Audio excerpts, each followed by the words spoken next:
I just typed a post and a call came in and it disappeared. So I was like, I guess it was just for me. And then I was like, well, nah, let me do a video and see if it feels good to share it this way. So I just finished listening to Monica's I Got Love All Over Me. I don't know if you know that song, but it is simple and profoundly beautiful. A song about finding new love, based on the video, somebody that she loved, set her free to find love again. And I think that's pretty dope, in terms of life and how life works. But the way that I personally connected with the song was I'm very much in the mode of writing love letters to myself and singing songs to myself about love that really reflect the way that I feel about love and the way that I want love to show up in my life. So in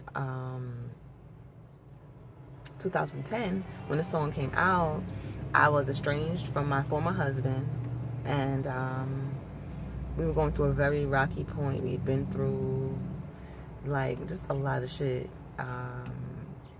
and it was very, very necessary for me to cling to love. And I'd been clinging to love all the time because it's just my way. I know intuitively and intrinsically that love is it, whether it be romantic love, love for your family, love for nature, love of life. Love is it. So, in fact, my former husband used to call me a soldier of love because that song came out around that time. You know how music speaks to and connects us to stuff. So that song came out and I was feeling it, and I really wanted him to feel it too. So I played it for him one day and he was like, I just don't get it. I can't get with it. I can't connect with it. And I was hurt. I kind of took it personally. Like, what do you mean? Can't you feel this song? I mean, it's like colors. Like, what's good? And he was like, I'm not really feeling it. I can't connect. And I was like, oh, okay. And that was really because his heart was closed, and he's probably too square to rock with Monica anyway. So, I let that go, whatever. But I continuously sung that song, and I sung Music Soul Child's Love, and I sang India Ari's I'm Ready for Love. Like, those songs were my anthem, and they really took me to a place of peace and wholeness at a time where I felt shattered and in a lot of pain. So that was 2010, and in July of 2010, on the 26th, I had a self-love ceremony and I married myself.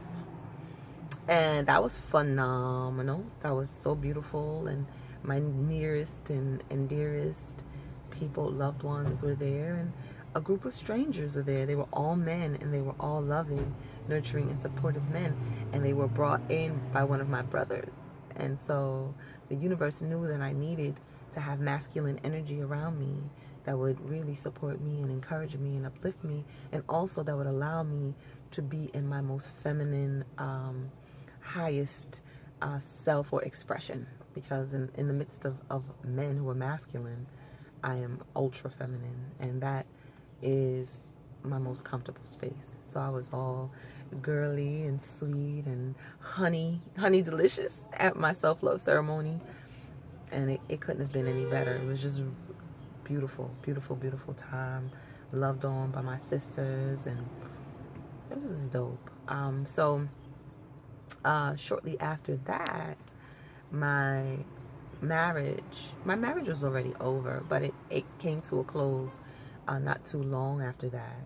And one thing about committing to self-love is, because it is an agreement, it's a contract, just like the kind you would have with someone else, all of the lessons, all of the responsibility, all of the commitment that is required to take you to this next level are going to show up. And so my life became much more difficult and much more complicated, and the degrees of feeling and my capacity to feel grew exponentially. And within that time period to now, I have felt more hurt than I've ever felt in my life. I felt more joy and more bliss than I've ever felt in my life. More freedom than I've ever had. And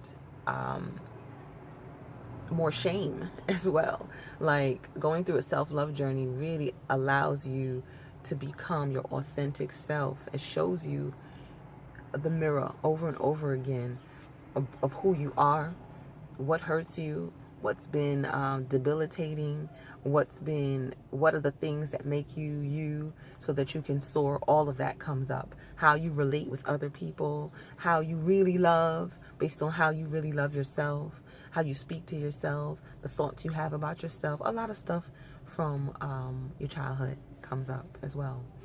So although his heart was closed, I really grappled with keeping mine open, because I had a 1-year-old that I needed to love on and nurture.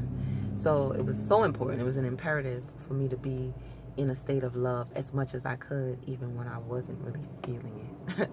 So rewind, right, to the present. So on Monday, I'm in the car with somebody that I'm presently in love with, and Monica comes on. That song comes on his phone, and I'm singing it to myself, and I'm, in the zone. I got love all over me. I'm into it, whatever, but not even full out. And he's like, "Who sings this song?" And I'm like, "That's Monica." And I'm like, "I really like this song. Like, I love this song." And he's listening to it, and he's like, "Yo," like, he's feeling it. I didn't have to bring it to his attention. I didn't have to sell him on it. I didn't have to make him love it. I didn't have to love it for him to love it. He connected with it, and it was beautiful. It was a beautiful, beautiful, beautiful gift for me. He gives lots of gifts, little subtle ones, but it was a gift for me, and it just came full circle in terms of the 7-year cycle of completion. And it's been a 7-year journey, and this year on July 26th, I'm going to have a renewal of vows to myself, and commit on an even deeper level to not just loving myself, but making that love live, making the love live, and making every single thing that I do in my life be reflective of how much I really, really love myself. That is what I'm doing. And so I listened to the song this morning as a dedication to myself, and by the end of the song, or before it was over, I was weeping, like my heart was being cleared, and the tears were tears of renewal and tears of gratitude. And it was a most beautiful feeling. It was a most beautiful feeling to have all by myself. Oh my goodness, to just know that I have love all over me, and it's reflected in my relationships today. Yeah. So this is my 7th year anniversary is approaching, and I'm going to do it up. So yeah, I just wanted to share that for everybody who is on a self-love journey or is thinking about being on one. It's really worthwhile. And of course, self-love has to do with so much more. It's kind of like a blanket for self-care, self-awareness, self-accountability, and a whole bunch of other things that you have to do for you. So yeah, that's it. I want to close out, and I'll share the song in the link for those of you who don't know it. And you have a delicious day 2 of your summer solstice. Smooches.